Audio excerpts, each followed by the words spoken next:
Hey everybody, I'm Monika McKenzie, joined as always by Rett McGibbon to preview the upcoming weekend for the D1 team. Well, the Ohio Bobcats are coming to town. Talk a little bit about what you saw this weekend though from the Liberty Flames facing off against Rhode Island, getting another 2 wins on the road. Can I go a different direction first? Sure. Show them the ring. Show them the ring. Monika McKenzie is engaged. Congratulations to the sideline reporter at Liberty Hockey. We just had to get that in there first. Okay, going to Rhode Island now. All right, great job by the Flames. Cole Burak, I think it talks a lot about him in the sense that he didn't have the greatest game, I think in his own mind, against Syracuse. He was able to come into this game and shut out Rhode Island. And then just goaltending was solid. I think it's just a good weekend sweep because Rhode Island's not a bad team. I think they've had a little bit of a poor start to the year, but they're a team that will get some wins on the board later on in the season. So that was a big weekend sweep for Liberty.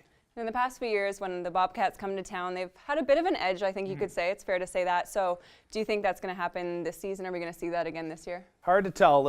Ohio's a really good team, right? They're well coached. They watch a lot of video. In some ways, I think if you're Liberty, you almost want to throw in a couple curveballs here and there, maybe change up your breakout in the opening frame, or at least have a couple power plays that you're going to run, because Sean Hogan's going to have his team ready and studied and prepared for just about anything. So that's the reason they always seem comfortable coming in here. I think it's just because they're so well equipped. So if you're the Flames, either you know you're going to have a really tough 60 minutes in front of you, or maybe you can throw a couple change up, I don't want to say trick plays, but you get the idea, that might throw them off their game a little bit.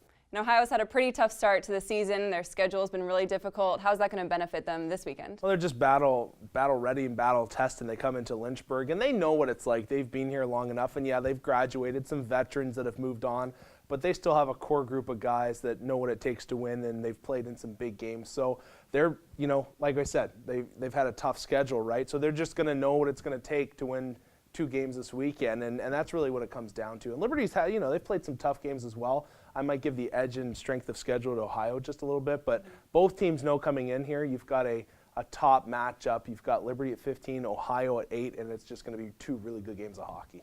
And special teams are always going to be important, especially this weekend. Liberty's power play is operating at 28%. Ohio is at 10%. Does that surprise you at all? Yeah, a little bit, but it could be just guys gelling. It's still early in the season, right? I know we've played around 10 games now, but it's still pretty early in the year. So Ohio's one of those teams that it's like taxes. They're going to come around sooner or later. So they'll get their power play clicking. Hopefully for Liberty, though, it just won't be this weekend.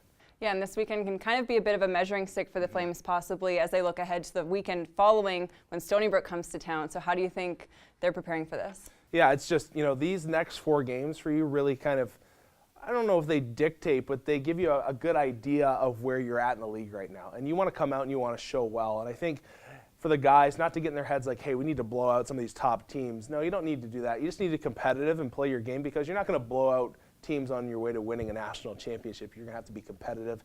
You're going to have some puck luck, and you're just going to have to, work hard, create confidence that way, and do well. And I think if Liberty can come out and even split, go an even 2-2 between Ohio and Stony Brook, in my mind, that's a success for a really young team that is basically learning how to become a champion. Well, it's definitely going to be a great weekend of hockey. For more information on the upcoming games, head over to our Liberty Club Sports website or follow us on social media. For Rett McGibbon, I'm Monika McKenzie. Thanks for watching.